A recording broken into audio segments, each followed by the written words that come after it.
Hello everyone, welcome back to another Framer Discovery Streams. And today is day 6. I'm Arjun, I'm a multidisciplinary designer. I've been that way for the last 14 years.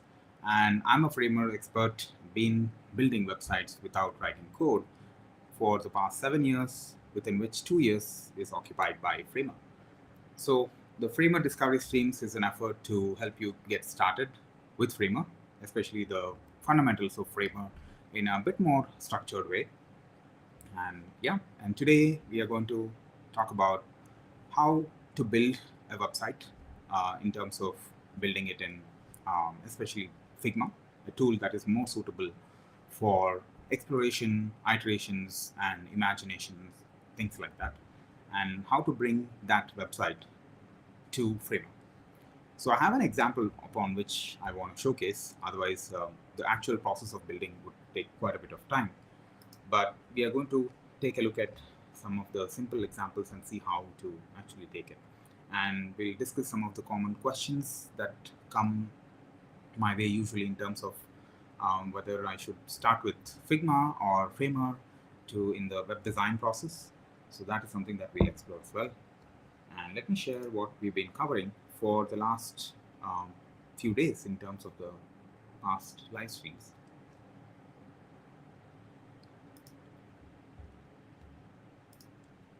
Okay, here we are. We are right now on to day 6, and as you can see, we've started with understanding how to understand Framer in terms of its possibilities and capabilities. We started looking at how to build a single page super fast by using preset components in Framer, by using the insert panel and getting into the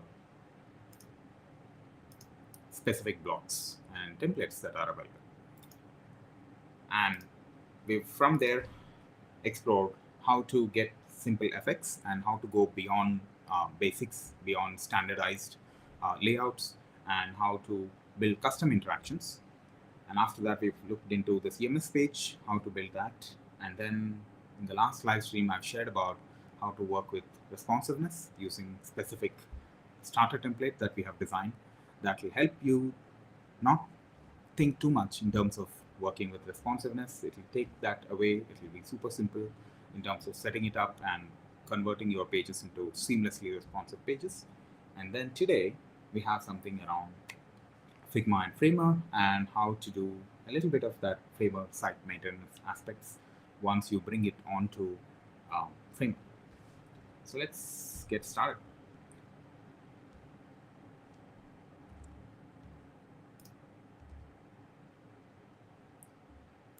All right, so what I have here in front of me is a Figma file. So if you're new to Figma, it's a tool. If you have heard about Canva, Figma, and all of these tools, Adobe XD, things like that, or Sketch for that matter, there are all of these tools pretty much work and do the same job. Some offer simplicity, some offer power and flexibility, and among them, Figma is one of the tools, go-to tools for all software designers and graphic designers and illustrators because it allows you to use this tool in a lot more creative ways and powerful ways. If you can put a spectrum in terms of the power tools that are available for designers and doing any creative work for that matter, you have on a lower level, you have some simple tools like Canva. On a higher level, you have advanced powerful tools like your Adobe Illustrator and things like that. And Figma sits nicely in between, which offers quite a bit of flexibility and power as much as Illustrator, a little bit lower. And it goes way beyond Canva in terms of helping you do things very fast. So let me show you a couple of things on how this can help you. So I have a page here, which is not a full-fledged page, but something more like an intro section, which covers the entire screen. And this is designed with a certain screen size in mind. Right now, it is 1200 by 750. And this is a single page that is there, which we will see how to take this from Figma as a tool onto Figma. So one of the common questions that comes is, should I get started in Figma or should I get started in Framer? Looking at the capabilities of the tool, I have actually uh, written an elaborate post about this. You can take a look at it. Um, let me. Okay.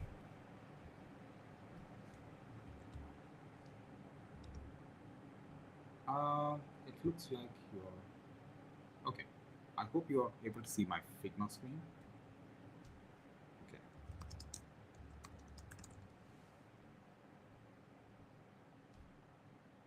All right. So here's a QR code for you that which you can scan, and let me share what it has in store.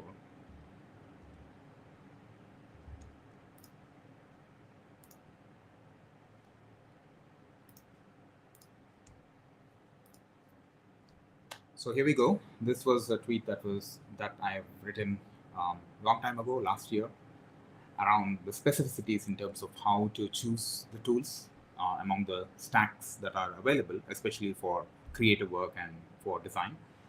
And if you actually scroll down, there's quite a bit of an explanation. What matters is this particular thing, because in the process of design, we have some very important stages, which many of you may be aware of, may not be aware of, but there is ideation, there is concepts, there is design, and then there is a build stage. So the concept stage is where you're kind of exploring, you're not 100% sure exactly what is the kind of a concept, what is the kind of website to build, and how you want to merge together the information parts and the expression parts and all of those together. And then you're rapidly iterating that. And ideation phase is where you don't even know exactly what you're trying to build. You're trying to understand the core problem statement during that time, whether it is about communication or whether it is about building a software product. So that's the phase where a lot more ambiguity is involved. And then we have the phase where we are actually designing.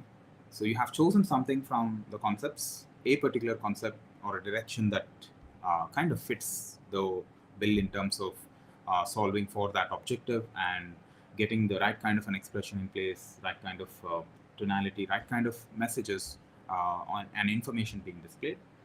So you're taking it forward and actually designing it in a pixel perfect manner using all the greatest advanced tools that you have today.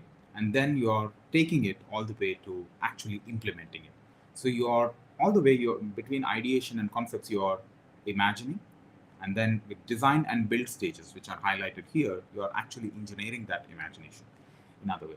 So that's what's happening. And if you look at the commonly available tools that are there in terms of their capabilities, you have all of these digital tools in terms of starting from your Canva, Excalibur, Whimsical. All of these tools will allow you to ideate very quickly. You will notice because the the way the tools have been designed is very specific to your iteration speed in terms of grabbing, dragging, and dropping the components which are preset. You don't have to do everything from scratch. So that's the kind of a flexibility that it allows, and ability to use your canvas, infinite canvas, and just keep on adding the content and moving around and things like that. So that's the kind of a power these tools have, which will allow you to do a rapid amount of iteration in terms of putting your thoughts down. And when you move from there into the concept stage, you have some tools. I've categorized these in terms of whether the tool is excellent for the purpose for achieving the objective and you doing these activities during that stage, or whether it is just empowering you. It's not excellent, but it has quite a few aspects that can empower you and do your job well. And we have something called as an enabler as a tool, which will enable you. It's not the best at its job, but it is something that you can take a step forward. So likewise, you have on the bottom side, you have Canva, Excalibur, Whimsical, all of that. And on the top side, you have your Figma, FigJam, and all of them, because for a specific reason, because they have features that other tools do not have, which support speed, flexibility, power, and a lot more aspects in terms of working with a combination of tools and things like that, import, export, you name it. And then we have the design and the build stages, where your Figma and Sketch and your they do a very good job in terms of helping you nail down the details that are really needed It's a precision job that we are talking about when we are talking about the design phase and talking about the quality aspects, how well you are able to express in terms of whatever the graphic elements that you're trying to use, text, graphics, media. And then we have the build stage where you're trying to use technology, a specific technology to use and build whatever you have imagined onto a platform, like your web platform or any other platform for that matter. So this is the way there is a simple classification that is done. This will give you a good idea in terms of what is a tool that shines in that space. And from that understanding, you can go with Figma in case you want to venture into the design phase, if you want to really take care of large scale design aspects and get into the design systems and libraries and setting up all of these style guides and all of them.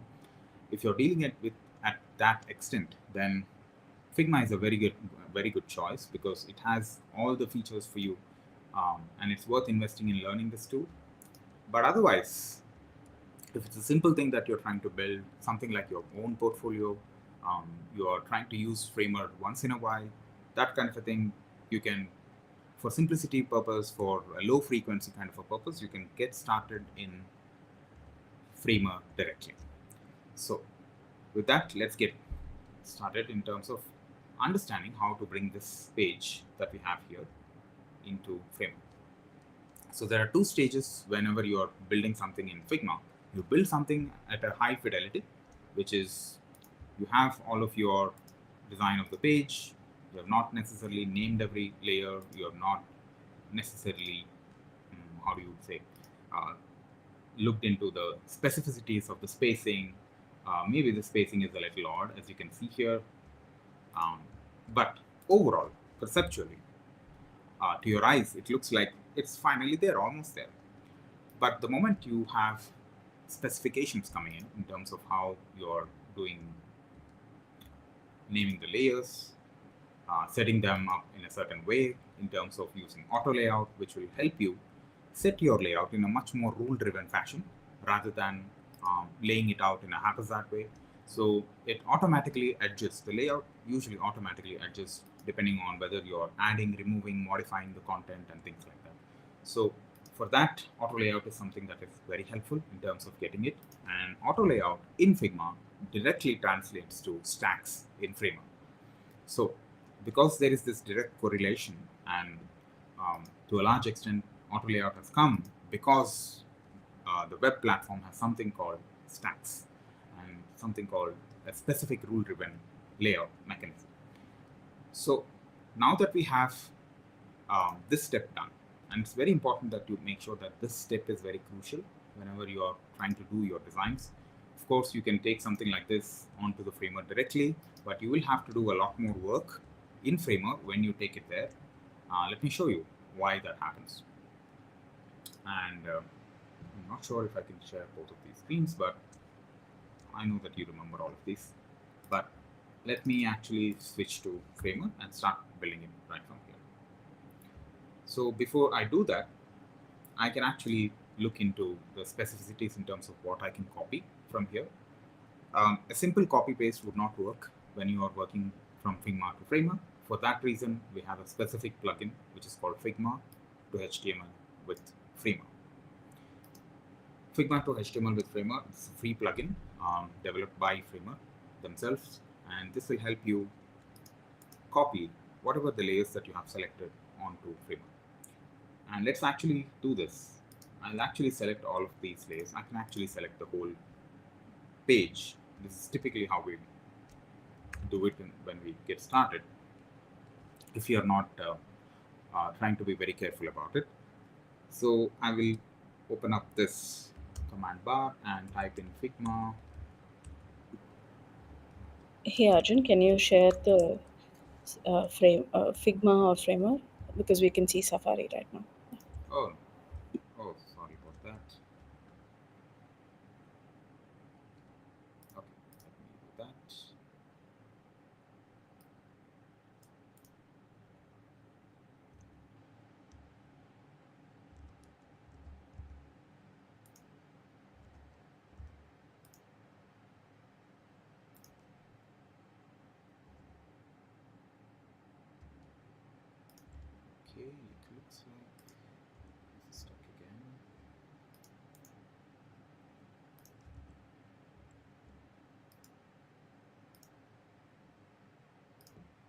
some reason.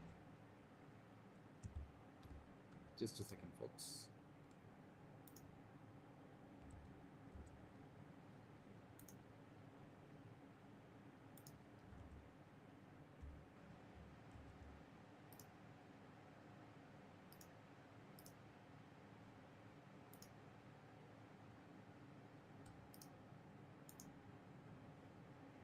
Okay, I may have to join back again.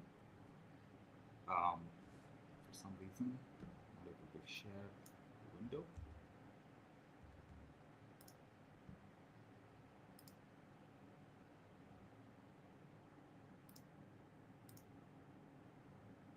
Okay, I hope you're all able to see it. All right.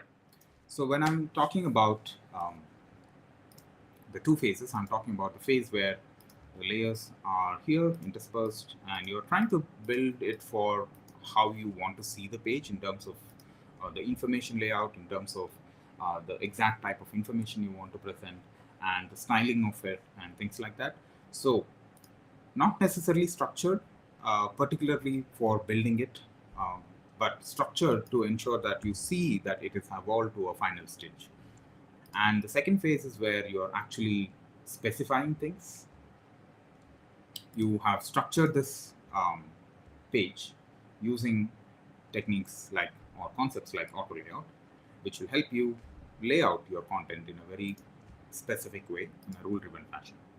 And you're also giving specifications in terms of how certain things must behave, certain animations should come, what other aspects you need to take care of in terms of behavioral things, in terms of interactivity. So those are the things that you're kind of noting it down. So this is a phase where it is what we usually refer to as a production ready phase. So, or a dev ready phase. So we have this, and let's actually see how it works in terms of getting it from here. So I'm going to use the Figma to HTML with Framework plugin, and you can install it and trigger it right from here from the plugins panel, or you can use the command bar.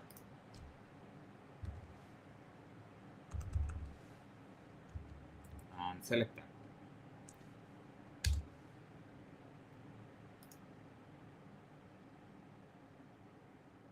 Okay, it says that it has copied 25 layers and I can paste it in Framer.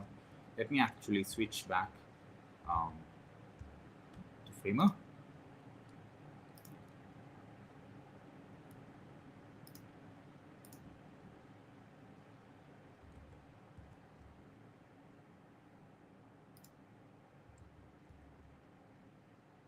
Okay. For some reason, the screen sharing is again stuck. Oh boy, the technical issues.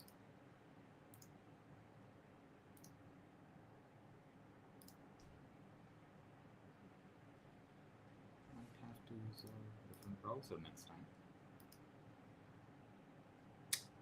Alright, let me try one last time. If this won't work, I may have to rejoin.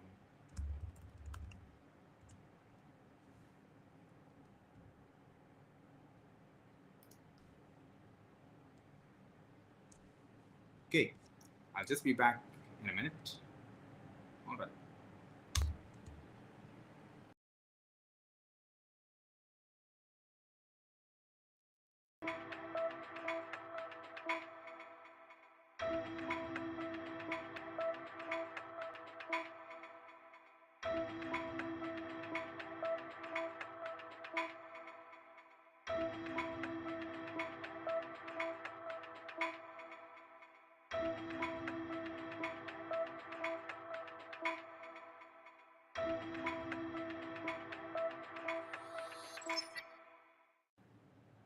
Right, here we are.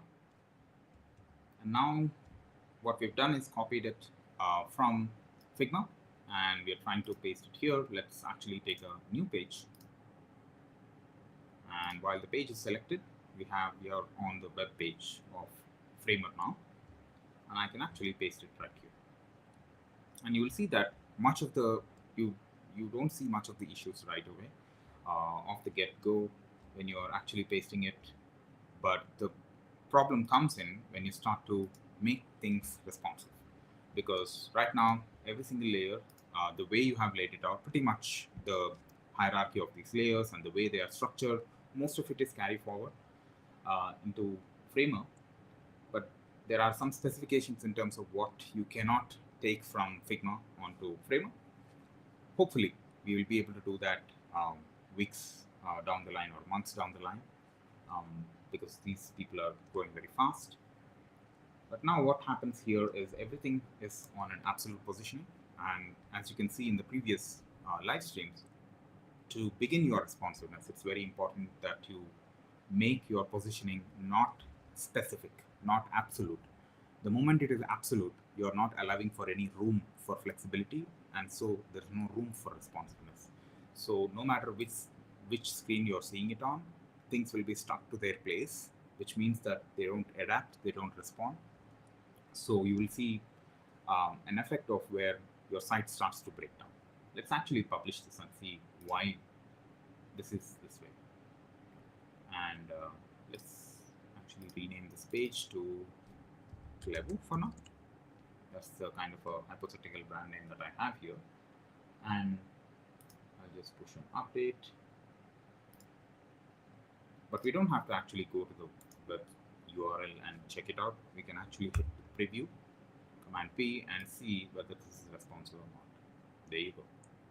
So you can test the responsiveness in terms of how your site is working out. Right now, this is not at all responsive at all.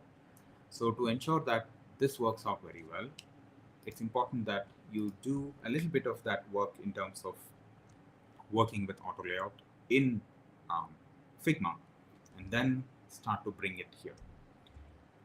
So let me actually copy what I've shown you as a dev ready sample, and instead of switching it, I'll just copy it. I'll just build a new page, and I'll say Clevo new, and I'll just paste it here. Oops, copy it properly.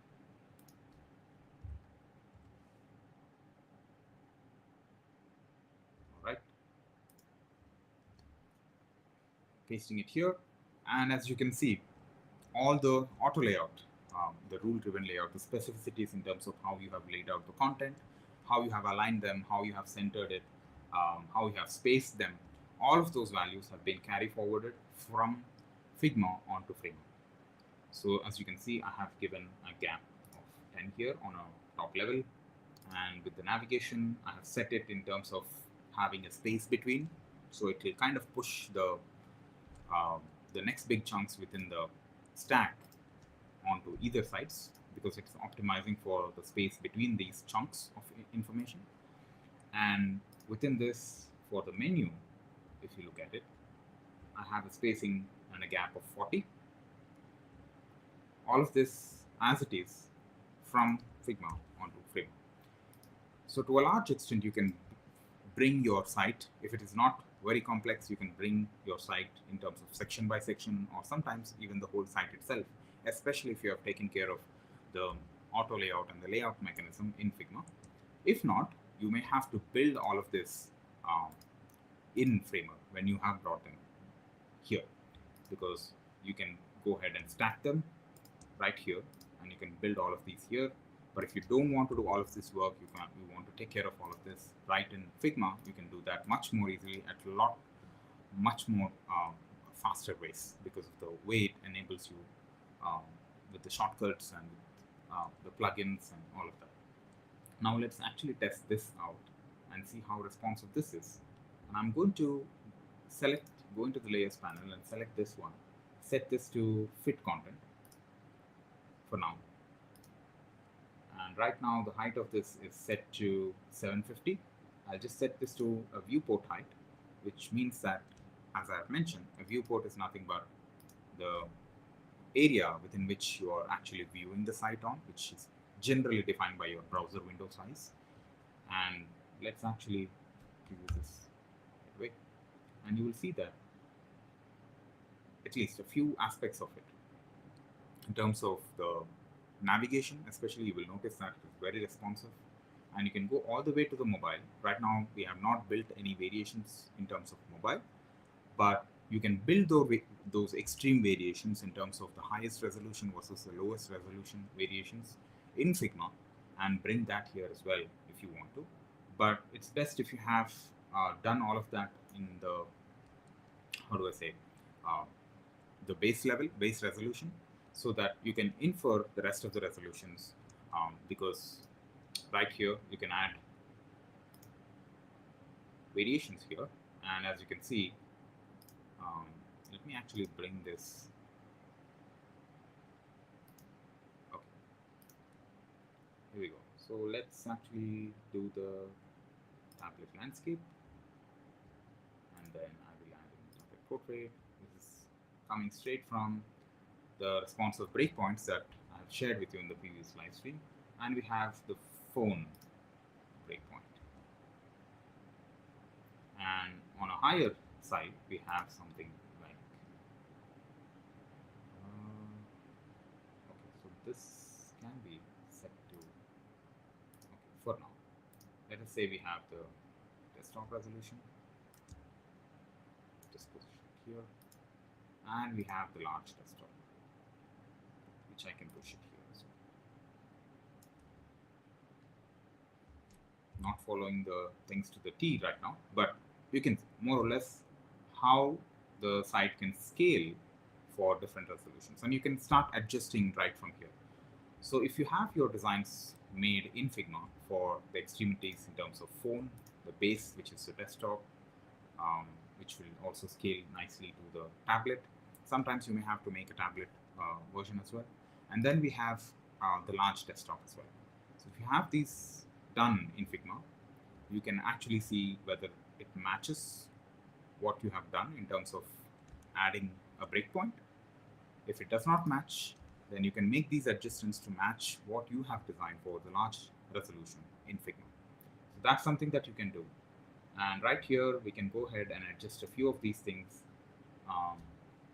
Let's bring this panels back, and we'll set this to a vertical stack instead of a horizontal stack. And we can set this in such a way that there's a bit more space. Okay.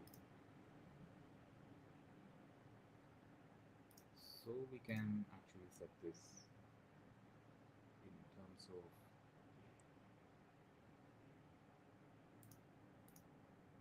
absolute positioning, for example. Various ways to adjust this thing depending on exactly how you want the layout to happen.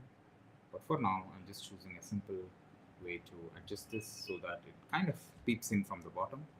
A different kind of a layout mechanism, but still retains the essence, which is the central area, which kind of talks about it. And likewise, I can actually do this, but I can actually remove this phone breakpoint and start adding it right here.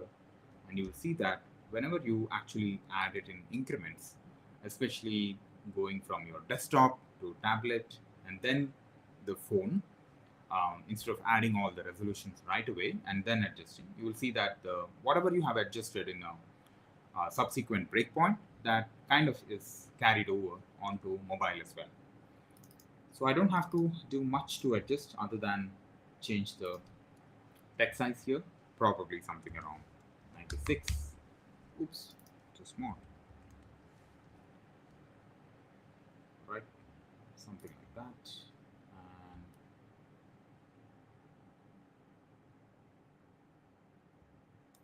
if I want to fix something that applies to everything here, okay, there we go.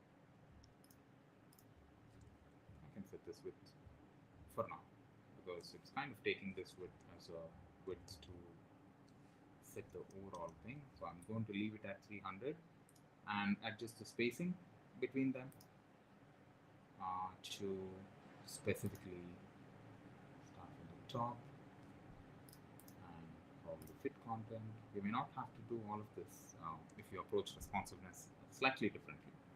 But here we go. With a few changes, we have pretty much everything in place.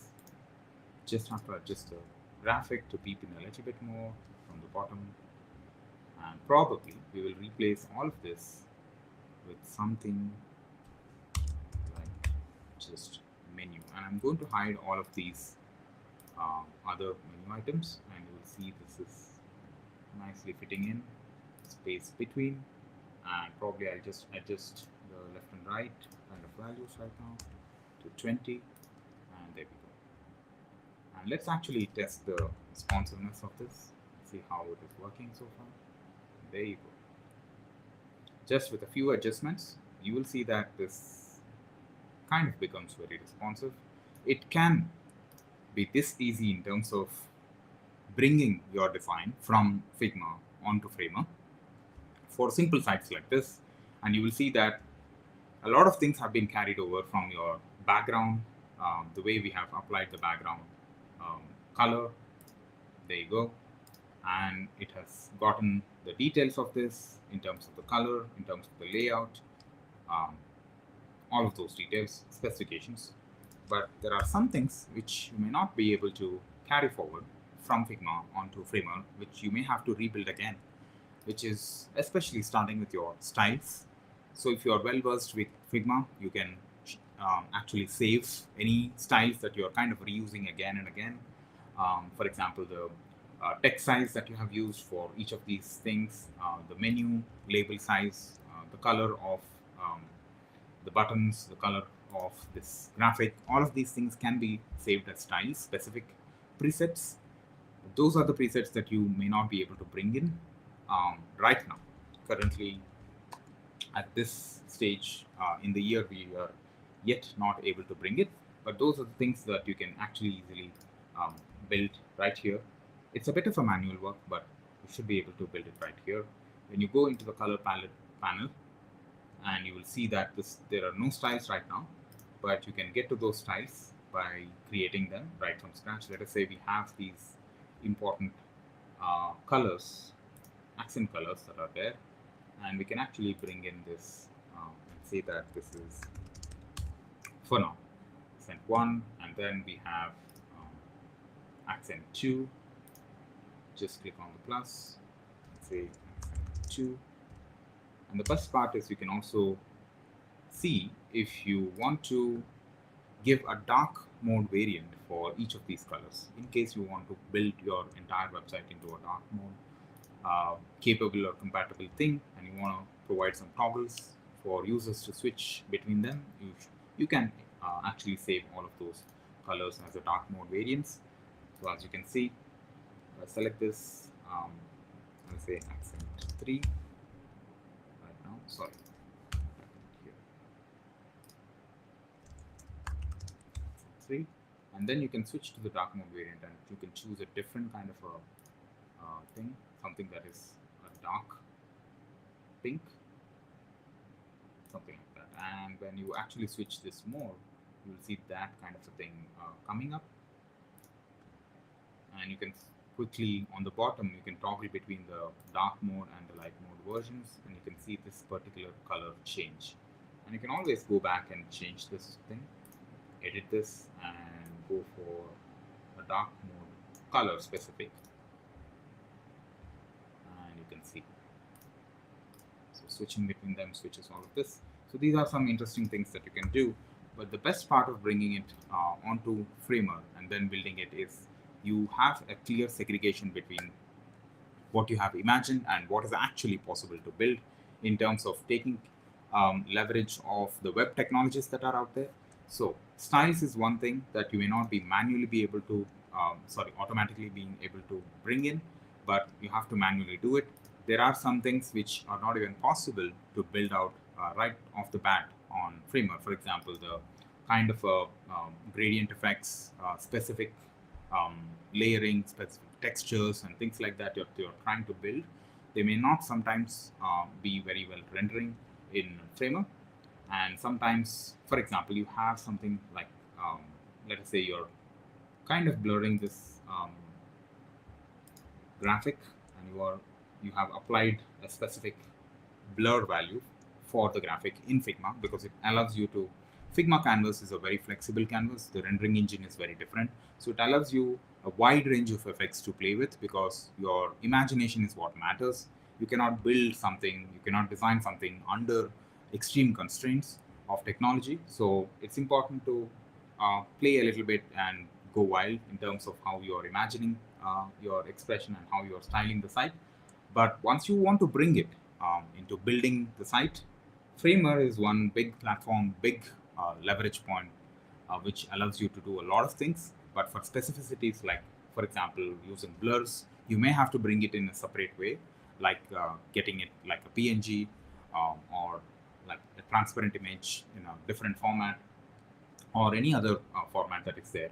Sometimes it requires you to use other tools in combination with Framer, like your spline for designing 3D elements, and we have other things like your Unicorn Studio, which allows you to do effects that are possible, a lot more effects that are possible than what you can do in Figma to that extent, especially the technology that it leverages is WebGL.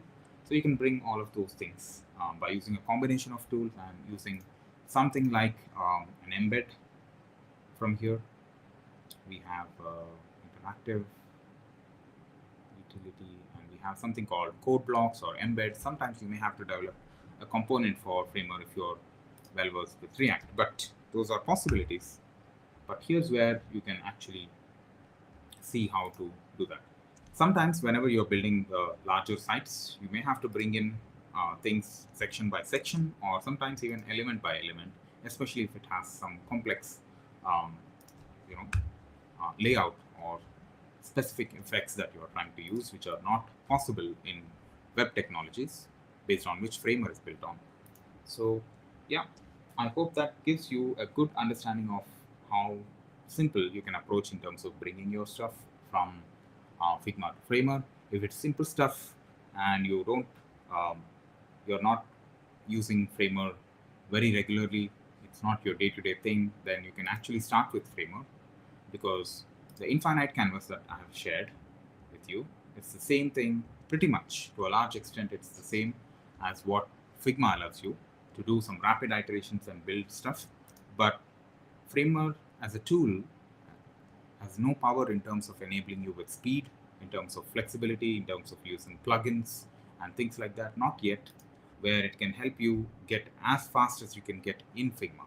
So for all those reasons and for building complex sites, it's best to stick with a tool that is more suitable for that kind of a purpose, which is Figma, especially if it's your day-to-day thing and you are dealing with a lot of stuff, then yeah, it's best to stick that way. But otherwise, it's Framer from the start.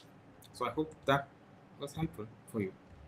And if you have any questions, please do drop in the comments and I'll take note of them.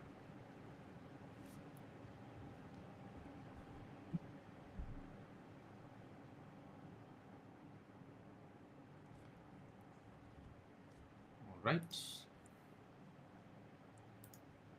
And again, let me actually bring in that QR code that I mentioned about, which for those of you who have joined in late, the QR code which helps you understand how different kind of tools work.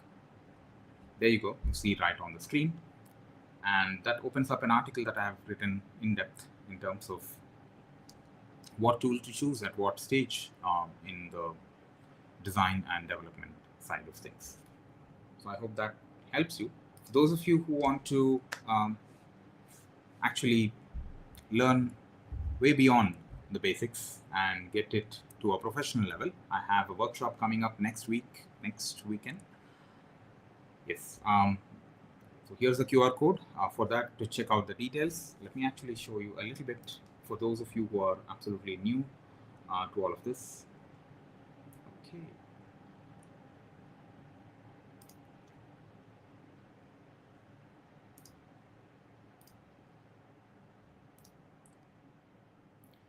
Here we are, and we have the Framer workshop stuff.